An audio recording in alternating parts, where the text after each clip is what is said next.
Make the right choice. An introduction to choice questions in English. Hello everyone, and welcome back to our channel.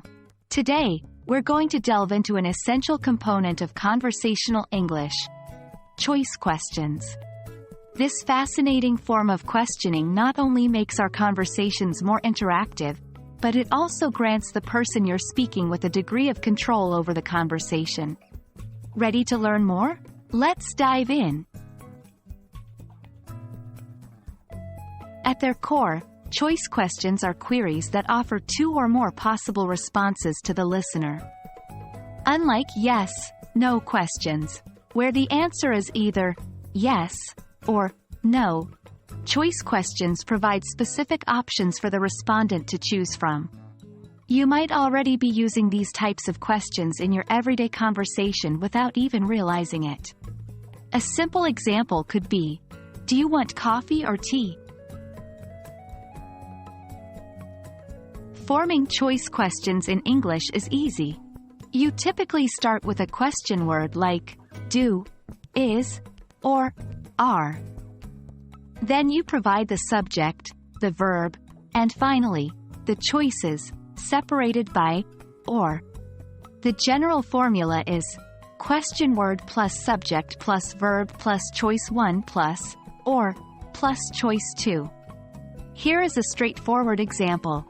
Do you prefer summer or winter? Let's break it down. The question word is do. The subject is you. The verb is prefer.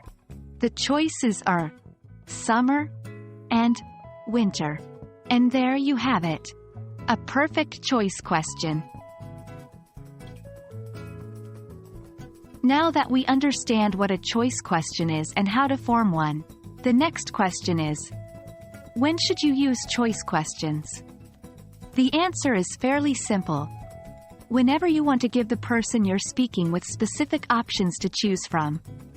Whether you're deciding where to eat, discussing what movie to watch, or negotiating business decisions, choice questions help narrow down the possibilities and drive the conversation towards a concrete decision. And that's it for our introduction to choice questions in English. As you've seen, they're a fantastic tool to make your conversations more dynamic and decisive. Remember, start with a question word, provide your subject and verb, and then offer the choices.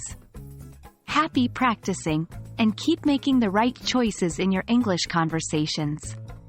We hope this video has been helpful, and as always, thanks for watching.